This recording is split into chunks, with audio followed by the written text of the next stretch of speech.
देखिए, मैं आज खड़ा हूँ, एक दीमक का घर है।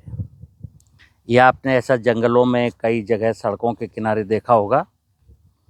इसमें करोड़ों की संख्या में दीमक है और लोग कहते हैं कि दीमक जो है ना, फसलों की, वनस्पतियों की दुश्मन है। अब आप देखिएगा कि दीमक के बगल में ये लैंटाना कैमरा लगा हुआ है, ये एक वृक्ष लगा हुआ है, ये घासें जमी हुई हैं और ये मेरा मटर का खेत भी है। दीमक ने किसी भी वृक्ष को, किसी भी वनस्पतियों को नहीं खाया। मैं अधिकांश बोलता हूँ कि ये जो भ्रम फैलाया गया है कि दीमक फसलों की दुश्मन है। मैंने ट्रायल किए इस दीमक के बामी में ला करके मक्के के भुट्टे डाले 10, फिर दीमक उसको खाने आ गई। फिर एक भुट्टे में 500,000 दीमक है, उसको ले गया एक गमले में डाला जहाँ गेंदे का, टमाटर का, मक्के का पौधा लगाया है। यानी कि एक गमले में मक्के के पौधे में मैंने 1000 दीमक डाल दिया।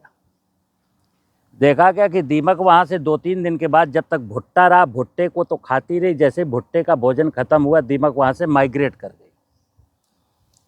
आप ऐसे स्थानों पर देखिए, अगर मैं एक इसमें सूखी लकड़ी, जैसे ये पत्ता है, ये पत्ता यहाँ डाल दूंगा और दीमक को जब भोजन लगेगी, सूखा पत्ता तो खाएगी लेकिन जिंदा वनस्पति दीमक कभी नहीं खाएगी।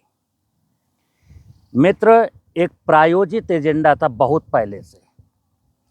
जिनको केमिकल इंडस्ट्री को बढ़ाना था, उन लोगों ने किसान को, चूँकि केमिकल इंडस्ट्री तब फायदे में आएगी जब ज़मीन मेरी मरेगी, तो दीमक के नाम पर कि तुम्हारे खेत में फसलों को दीमक नुकसान पहुंचाती है, ये प्रूफ कैसे दिखाया कि कोई पौधा किसी फंगल डिजीज से ख़त्म हुआ, फिर जब पौधा सूख गया तो उस पौधे को, सूखे हुए पौधे को खाने के लिए दीमक आ गई। किसान ने किसी साइंटिस्ट को फ़ोन किया कि सर, मेरे गेहूं को, मेरे टमाटर को, मेरे मिर्च को दीमक खा रही है। तो अगले व्यक्ति ने कहा, मिर्च को उखाड़ के देखो, दीमक होगी। जब किसान ने उखाड़ा तो वास्तव में दीमक थी, लेकिन उस पौधे को दीमक ने नहीं डैमेज किया, वो पौधा किसी और कारण से डैमेज हुआ। ये कह करके साहब, दीमक को मारने के लिए नाना प्रकार की दवाइयाँ बनती रहीं, बैन भी लगते रहे, और जिस दवा पर बैन लग गया फिर उसके बाद उसी दवा को दूसरे नाम से लॉन्च कर दिया गया। तो किसान जब पेस्टिसाइड इस प्रकार का ज़मीन में डालता है तो ये प्रायोजित एजेंडा था कि सॉइल की बायोलॉजिकल प्रॉपर्टीज़ को मुझे ख़त्म कर देना है। जब सॉइल की बायोलॉजिकल प्रॉपर्टीज़ ख़त्म होंगी तो फिजिकल और केमिकल प्रॉपर्टीज स्वतः ख़त्म हो जाएंगी। फिर चलेगा साहब धंधा किसका? केमिकल का।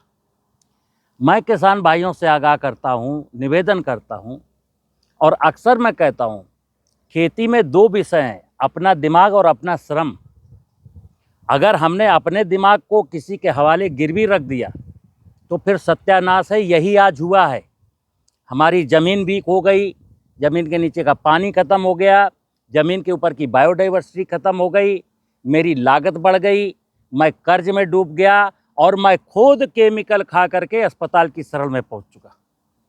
तो मित्र, याद रखिएगा, एग्रीकल्चर साइंस में जितने झूठ बोले गए हैं उतने झूठ शायद किसी भी साइंस में नहीं बोले गए होंगे। हेल्थ केयर में, मेडिकल, हेल्थ में भी है। मैं तो कह रहा हूँ, हेल्थ में भी झूठ, धर्म में भी झूठ, ठीक है ना?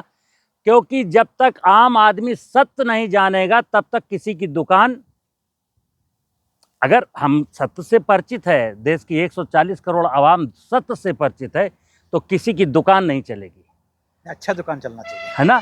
तो दुकानें चलें, लेकिन दुकानें अच्छी चलें, पब्लिक वेलफेयर में चलें, नेचर के वेलफेयर में चलें, भगवान की, किसी को लूटने के चक्कर में न चलें। नमस्कार।